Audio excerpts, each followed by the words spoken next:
레위기 18장 1절부터 30절.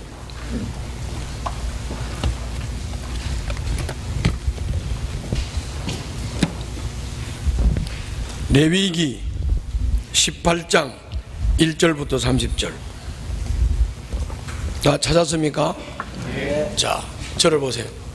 성경 구절이 길기 때문에 이렇게 읽으면 뭔 말인지 몰라요. 그래서 제가 이렇게 설명을 하면서 이렇게 뜻을 전달하도록 그렇게 하겠습니다. 그래서 성경 봉독은 설교를 하면서 하기로 하고 제목만 잠깐 보겠습니다. 자, 제목 시작. 하나님 백성이 따를 법도. 하나님 백성이 따를 법도. 이런 주제로 함께 말씀을 나누겠습니다. 우리가 성경을 볼 때 이게 한 단어를 보거나 어떤 한 구절을 보게 되면 그 전체 뜻을 놓칠 수가 있어요. 그래서 우리가 초등학교나 중학교, 고등학교에서 이게 국어 공부를 할 때 무슨 공부예요? 문단을 나누는 공부도 하고 줄거리를 파악하는 공부도 하고 그리고 제목 정해보는 공부도 하잖아요. 그거 왜 합니까? 왜냐하면 그 글을 읽고 그 글이 지금 뭘 말씀하려고 하는지를 파악하기 위해서 그 글을 다 읽고 제목도 한번 정리를 해보는 거죠. 그 문단마다 줄거리를 파악을 해보고 그 줄거리와 줄거리를 이렇게 연결을 해보면 이 글을 통해서 뭘 전달하려고 하는구나, 이 글의 핵심은 뭐구나, 이렇게 알게 되는 거죠. 성경도 마찬가지예요. 성경도 마찬가지로 그냥 한 단어를 본다든지 한 구절을 본다든지 이렇게 되면 이게 전혀 하나님의 뜻과는 상관없는 어떤 주장을 하게 되고 해석을 하게 될 수가 있어요. 그렇기 때문에 한 단어나 한 구절을 보고 그걸 가지고 자기가 옳다고 막 주장을 하고 이게 또 대들고 그러면 안 돼요. 그러면 안 된다고. 그러니까는 성경 전체 주제를 보고 그리고 문맥을 따라서 본문을 살피면서 뭔 뜻을 전달하려고 하는지를 정확하게 파악하는 게 중요해요. 특히나 오늘 본문 같은 경우는 한 구절이나 한 단어를 보면 오늘은 진짜 엉뚱한 해석이 될 수밖에 없어요. 그래서 우리는 그 주제 파악을 정확하게 하고 줄거리를 정확하게 파악하고 그리고 하나님이 말씀하시려고 하는 의도가 뭔지를 우리가 딱 파악이 될 때 오늘 깨달아지고 은혜가 될 줄 믿습니다. 네. 자, 그러면 제가 질문 하나만 하겠습니다. 성경 66권, 이 성경의 주제가 뭐라고 생각하세요? 성경의 주제. 이 주제를 알아야, 이 주제가 파악이 돼야 성경을 바로 보는 거거든요. 성경의 주제가 뭐죠? 예수 그리스도, 또 사랑, 또 뭐 사랑도 맞고 예수 그리스도 맞고 다 맞습니다. 제가 이렇게 삶 공부를 할 때 질문을 이렇게 해보면 똑같은 구절을 가지고 질문을 해도 대답이 5개, 6개 이렇게 나온다고요. 그걸 내가 틀렸다고 지적하려고 물어보는 거 아니에요. 하여튼 성경 66권을 주제를 말하라고 하면 뭐 여러분들이 하신 말씀도 맞지요. 맞는데 정확하게 성경의 주제를 말하라고 하면 성경의 주제는 나는 너희의 하나님이 되고 너희는 내 백성이 되리라. 예수 그리스도 안에서 성령으로. 이게 성경의 주제입니다. 이 말씀이 창세기로부터 쫙 요한계시록까지 계속 반복되어 나와요. 자, 따라서 한번 해볼까요? 나는 너희의 하나님이 되고 너희는 내 백성이 되리라.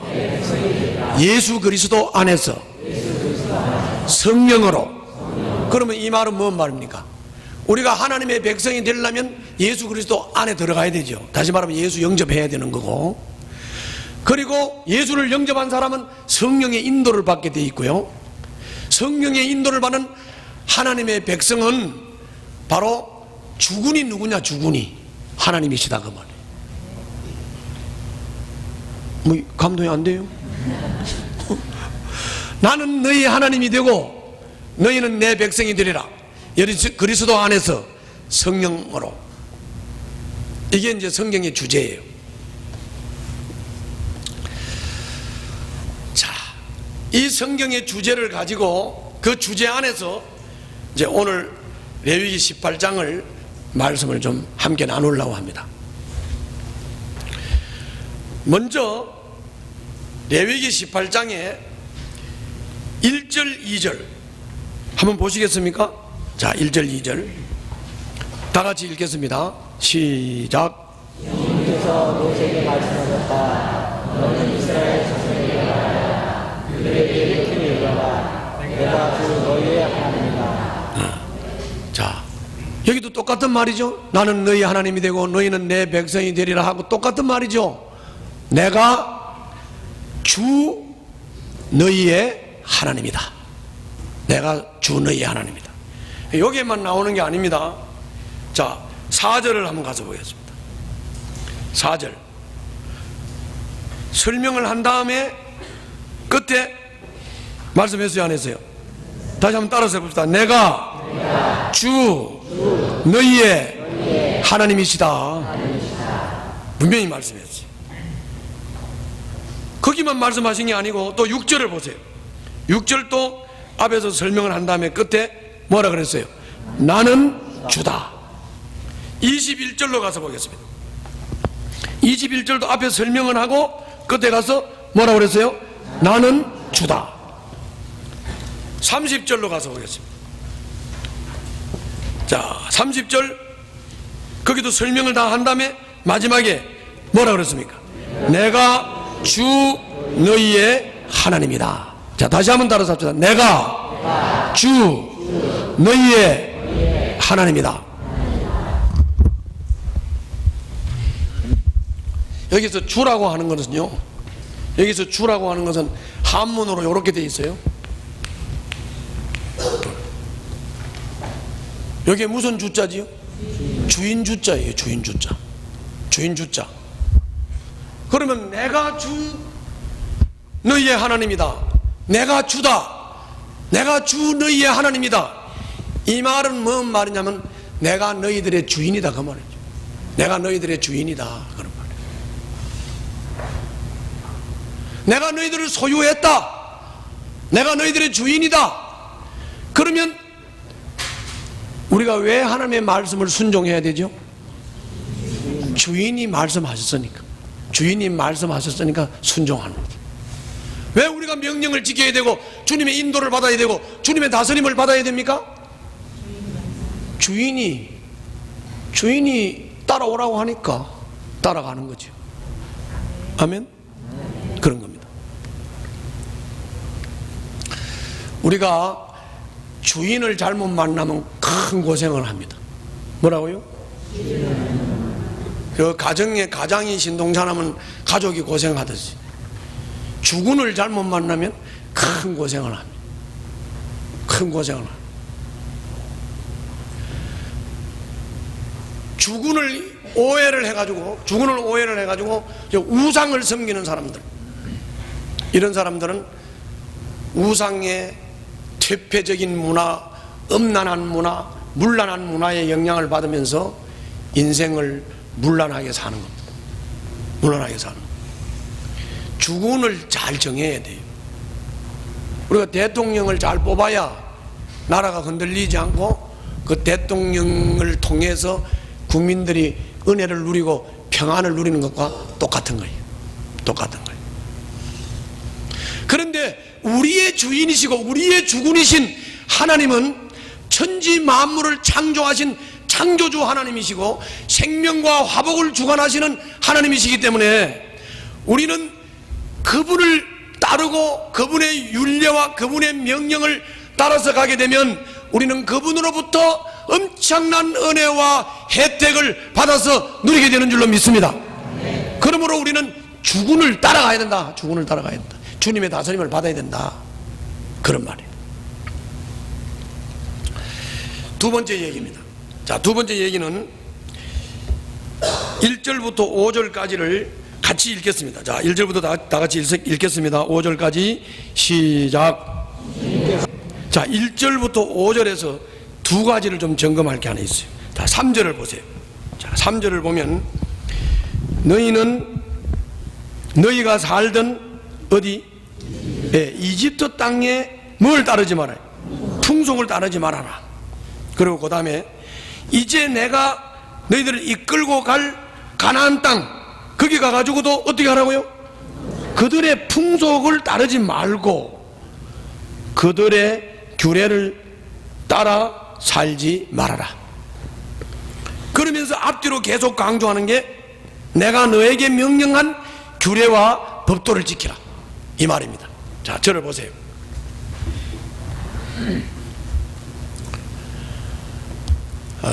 이집트의 풍속, 가나안의 풍속, 그거는 한마디로 말하면 하나님을 등지고 하나님을 떠난 인간이 세상을 살아가는데 위험이 오는 거예요. 막 천둥이 치고 지진이 일어나고 막 화산이 폭발하고 막 홍수가 나와서 막 개벽이 일어나고 이런 일이 일어나는 겁니다. 하나님을 등졌기 때문에 하나님을 몰라요. 그러니까 얼마나 두렵습니까? 두렵다고요. 그러니까 이 천재지변 같은 엄청난 환란이 눈앞에 올 때 인간들이 뭔가 막연하게 하나님은 등졌으니까 모르고 뭔가 보호는 받아야 되겠고 뭘 좀 지켜주셔야 되겠고 죽지는 않아야 되겠고, 그러니까 뭔가 막연하게 저 좀 도와주세요, 저 좀 살려주세요. 그래서 자기들의 상상으로 만들어내는 게 우상입니다. 그게 우상이라고. 그러니까 그 우상을 만들어 놓고 그 우상을 예배하는 방법을 인간의 머리로부터 계산해서 만들어 가지고 우상을 예배하는데 이렇게 해야 되고 저렇게 해야 되고 이렇게 규례와 명령과 이런 것이 만들어지는 겁니다. 이거를 갖다가 우리가 뭐라고 말하냐? 문화라고 하는 거예요. 문화. 풍속이라고도 하고 전통이라고도 하고 관습이라고도 하는 겁니다. 이게 문화예요. 이게 문화라고. 하나님 없이 막연하게 하나님을 상상하면서 하나님은 이럴 거야, 하나님은 태양일 거야, 하나님은 달일 거야, 하나님은 저 고목 나물 거야, 하나님은 저 불상 같아. 그래서 그냥 주물로 불상을 녹여가지고 주물만 자기가 매에다 갖다 놓고 그리고 돈 달라고 섬기고 복 달라고 섬기고, 이제 이게 바로 하나님 모르는 사람들이 하나님을 가상해서 만든 거고, 그 가상해서 만든 하나님을 섬기기 위해서 만들어 놓은 규례와 율례, 법도, 방법, 이런 것들이 문화라 그런 말이에요. 문화, 풍속이고 전통이고 관습이고 그런 거다 그런 말이죠. 그런데 우리 사람들이요, 요거 되게 좋아합니다. 뭘 좋아해요? 뭘 듣고 있다고 이렇게 노려봐 날. 사람이 뭘 좋아한다고요? 이 문화를 되게 좋아한다고요. 문화를 되게 좋아해요. 그래서 여러분들 외국 사람들, 저 미국 사람들, 외국 사람들 우리 한국에 와가지고 저 민속촌에 가면 막 완전히 막 정신 나간 사람처럼 막 좋아하는 거 보셨어요? 민속촌에 가서 막 찍고, 그게 다 찍어봤자 무당 굿하는 거, 상무 돌리면서 다 미신 행동하는 겁니다. 그게 전부. 맞아요 안 맞아요? 아니라고 그러네. 그걸 보고 막 좋아하는 거예요. 막 미쳐. 왜 좋아하고 미치냐? 저들하고 다르니까. 저들 문화하고 다른 새로운 문화를 본 거예요. 그런데 반대로 생각하자고요. 반대로 생각하면 우리 한국 사람이 저 중남미에 가가지고 그 중남미 문화를 한번 보세요. 여러분들 아프리카에 가가지고 아프리카 문화를 한번 보세요. 여러분들 흑인들을 막 존경할 마음이 생긴다고요. 왜? 아프리카의 새로운 문화를 보니까 신기하거든. 중남미의 문화를 보니까 신기하거든요. 좋아한다고. 그래서 막 자기도 그거 하고 싶고 막 그거 하려고 그러고 그러는 거예요. 그러니까 이스라엘 백성들도 당연히 이집트에 가서 살면서 이집트 사람들이 환난을 당하면서 천재지변을 만나면서 너무너무 무서우니까 태양을 보고 하나님 그렇게 믿었던 것이 이집트 사람들입니다. 태양을 보고 하나님이라고 막 의지하고 믿었던 게 바로 이집트 사람들이에요. 그런데 그 이집트 사람들이 태양을 섬기면서 농사를 부유하게 하는 농경신을 섬기면서 만들어 놓은 자기들의 율례, 자기들의 풍속, 자기들의 법도를 이스라엘 사람들이 맨 처음에 내려가서 보니까 신기한 거예요. 신기한 거예요. 그래서 그거 본받는 거예요. 그거 본받는 거예요. 이스라엘 백성들이 애굽에 가서도 마찬가지입니다. 애굽에 가서 보니까 애굽의 철기 문화가 발달이 되면서 그 철기 문화를 중심으로 해가지고 애굽 이 가나안 사람들이 막 그 우상 섬기는 여러 가지 법도 만들어 놓고 율례 만들어 놓고 풍속을 보면서 막 신기해서 놀라면서 본받는 겁니다.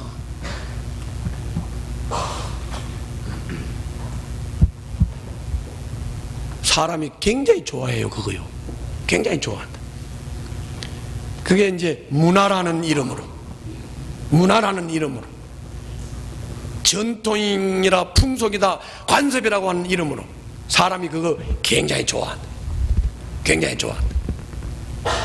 그런데 이거는 하나님 없이 생긴 문화예요. 그렇기 때문에 아무리 매력이 있어도 아무리 신기하고 처음 보는 것이라도 우리가 그 뜻도 없이 그냥 분별도 없이 그거를 따라가면 안 된단 말이죠. 그래서 주님이 말씀하죠. 너희들은 이집트 풍속도 따라가지 말고 가나안 풍속도 따라가지 말고 내가 명령하는 내 명령과 규례를 따르라. 그럼 내 명령과 규례를 따르라는 말은 뭔 말입니까? 내 명령과 규례를 따르라는 말은 다른 말이 아니고 너희는 하나님의 백성으로서 창조적이면서도 건전한 생명을 살리는 하나님 백성으로서의 문화를 건설하라. 그 말이 기말할 필요 없어요. 목자, 목녀, 목부, 목동, 초원지기 이런 말 들어보니까 맨 처음에 이상하지요. 그러나 이것은 하나님의 백성들이 건전한 생명 살리는 일을 위해서 만들어 놓은 문화다. 그래서 그게 기독교 문화라고 하는 거예요. 기독교 문화라고. 하나님 백성들의 문화라고 하는 거예요. 그런데 이 하나님의 백성들의 문화, 창조적인 문화, 생명 살리는 문화, 건전하고도 풍성한 은혜를 누리는 문화, 이 문화를 그리스도인들이 독창적으로 만들어갈 수 있어야 되는데 그게 아니고 자꾸 세상 문화의 매력을 느끼는 거라. 이집트 문화에, 가나안 문화에, 중남미 문화에, 아프리카 문화에, 동남아시아 문화에 자꾸 매력을 느끼면서 아 신기하다 그러면서 우리도 그렇게 한번 해보자고 한다면 문제가 있는 것이죠. 문제가 있다고 말이죠. 세상의 악한 풍속을 우리는 거부해야 됩니다. 버려야 할 옛 풍속, 우리 눈앞에 보이는 유행하고 있는 문란한 잘못된 세속적 풍속, 우리는 그리스도인으로서 마땅히 거부하고 반대해야 하는 겁니다. 여러분들 그냥 뭐 여러 가지 복잡한 생각은 일단 떠나서 간단하게 생각을 한번 해보자고요. 동성애 세속 문화입니다. 이거를 믿는 사람들도 매력을 느껴서 동성애가 하고 싶으면 이게 지금 그리스도인이 문제가 되는 것이죠. 맞지요? 그런 거죠. 그런 거. 자, 긴 얘기 하지 않겠습니다. 여러분들은 꼭 알아야 될 거, 세상 문화를 분별하는 분별력이 있어야 되고, 그거를 적어도 분별이 되면 거부할 수 있는 담대함이 있어야 되고, 그리고 우리가 건전하게 문화를 창출하고 대한민국의 문화를 주도해 나갈 수 있어야 된다. 아멘. 그런 성도가 되시길 바랍니다. 자, 이제 세 번째는 5절을 다시 보세요. 자, 세 번째는 5절인데요. 그게 5절에 보면 그러므로 너희는 내가 세운 규례와 내가 명한 법도를 지켜라. 어떤 사람이든 이것을 지키기만 하면 그것으로 그 사람이 살 수 있다. 나는 주다. 이렇게 말씀했어요. 자, 저를 보세요. 자, 여기서 다 좋아요. 다 좋아요. 하나님의 명령 규례를 지키고 따라가야 건전한 문화와 건전한 풍속을 만들 거 아닙니까? 그렇죠? 그런데 문제는 마지막에 요 말이에요. 내 명령과 규례를 지켜라. 그러면 너희가 살리라. 요 말씀을 여러분들이 그냥 받아들이면 안 돼요. 깊이 생각해야 됩니다. 이거 말씀을 지키면 살리라. 그러면 내가 물어볼게요. 자, 여러분들 말씀 다 지키고 삽니까? 어떻게 안 지키고 산다고 금방 그렇게 튀어나옵니까? 여러분들 말씀 지키고 살아요? 안 지키고 살아요? 그럼 여러분들은 살 사람은 아무도 없네. 다 죽었지. 그죠? 자, 십계명 두 돌판에 적어진 십계명, 여러분들 십계명 다 외우는 사람 아마 몇 명은 있는 것 같은데 다 이렇게 쳐다보는 게 신통찮으면 한두 개는 모르겠죠? 아, 십계명을 기억도 못하는데 외우지도 못하는데 이거를 지켜서 산다? 뭔가 좀 이상하죠? 그러면 하나님이 지켜서 산다고 했는데 하나님이 지켜서 살지도 못할 거를 말씀을 주시고 그리고 그냥 우리를 아주 죽일 작정인가? 지키지도 못하는데 뭔가 좀 이상하지요? 이걸 여러분들이 잘 알아야 되는 거예요. 우리 하나님께서는 처음부터 우리 인간이 선악과를 따먹고 자유의지를 잘못 사용해서 선악과를 따먹고 타락하는 순간부터 하나님은 우리 인간은 말씀을 지킬 수 없는 연약한 존재라고 하는 사실을 하나님은 일찍이 알았어요. 그런데 왜 말씀을 지켜서 산다고 했을까? 그건 다른 게 아니에요. 하나님이 맨 먼저 우리에게 언약을 했던 것이 은혜 언약입니다. 그게 바로 창세기 3장 15절이에요. 범죄해가지고 타락한 인간들을 보고 내가 여인의 후손 예수 그리스도를 통해서 마귀 뱀의 머리를 상하게 하겠다. 그래서 사탄을 멸망시킬 계획을 예수를 통해서 사탄을 멸망시킬 계획을 했던 것이고, 그리고 뱀은 아무리 해봐야 여인의 후손 발뒤꿈치를 상하는 것밖에 못한다. 십자가에서 죽이는 것밖에 못한다고 이미 은혜 언약을 했어요. 자, 그러면 은혜 언약을 했기 때문에 그 은혜 언약을 깨달은 인간이 그걸 기억해야 돼요? 안 해야 돼요? 기억을 해야 되죠. 아, 인간은 은혜로만 살아. 인간은 예수를 믿어야 살아. 인간은 은혜로만 살아. 인간은 말씀을 지킬 능력이 없어. 이거를 기억하고 잊지 말았어야 돼요. 그런데 인간이 그 이후로 자기가 연약한 존재라는 걸 잊어버려. 하나님의 은혜 언약 잊어버려. 예수 믿고 구원받아야 된다는 걸 잊어버려. 자기가 죄인이라는 것도 잊어버려. 그러니까 죄인이라는 걸 잊어버리니까 구원의 필요성도 못 느껴. 그래서 인간이 지 잘났대. 그래요. 그래서 하나님께서 시내 산에서 언약을 주신 거예요. 그 언약이 시내 산 언약이에요. 말씀 주셨다고요. 왜 주셨어요? 따라서 합시다. 죄를 깨닫게 하려고, 연약함을 깨닫게 하려고, 말씀 지켜 구원받지 못함을 깨닫게 하려고. 그러면 말씀 지켜서 구원받는 게 안 돼. 죄인인 것을 깨달아 말씀을 안 지켜져. 그러면 어떻게 해요? 내가 어떻게 해야 구원받을 수 있겠습니까? 그때 은혜 언약이 기억이 나겠죠. 예수 믿어야 되는 거야. 예수 믿어야 구원받는 거야. 그래서 여러분들 말씀 지켜서 구원받을 생각하지 마세요. 말씀을 지켜서 구원받는 게 아니고 예수님을 영접하고 거듭나서 은혜를 받아야 구원이 되는 줄로 믿습니다. 구원받은 사람이 말씀을 지킬 능력이 있는 겁니다. 내가 능력이 있어서 말씀을 지키는 게 아니고 은혜를 받아야 말씀 지킬 능력이 생기는 거예요. 아멘? 그 말씀입니다. 자, 이제 마지막으로 그러면 우리가 하나님을 등지고 하나님을 모르는 사람들이 인간의 생각으로 만들어 놓은 세상 문화, 세상 풍속, 우리가 따라가면 돼요, 안 돼요? 따라가면 안 돼요. 우리는 하나님의 명령과 법도를 따르면서 우리들 나름대로 하나님 백성으로서 건전한 생명 있고 창조적이고 풍성하고 건전한 문화를 만들어야 되겠죠? 그래야 되는 거예요. 그런데 이 문화라고 하는 것이 인간이 얼마나 복잡합니까? 이 문화라고 하는 게 너무 폭넓어. 너무 폭넓어. 그래서 오늘은 성문화에 대해서만, 무슨 문화? 성생활 문화에 대해서만 하나님이 뭐라고 했는가를 보겠습니다. 6절부터 30절까지를 읽는데요. 자, 성생활에 대해서 세상 사람들이 성생활을 이렇게 했어. 그러니까 하나님의 백성인 너희들은 성생활을 그렇게 하면 안 된다 하는 것이 오늘 6절부터 30절의 가르침입니다. 자, 읽겠습니다. 다 같이 6절부터 30절 시작. 자, 저를 보세요. 이거를 쭉 이렇게 읽기는 이유가 있습니다. 알아야 돼요. 이건 설명 안 해도 다 아는 건데 잘 보면 이게 이방인들의 성생활이에요. 짐승하고도 하고 남자하고도 하고 여자끼리도 하고 심지어는 막 월경 중에도 하고 이런 문란한 성문화가 바로 이방인들의 문화란 말입니다. 아시겠죠?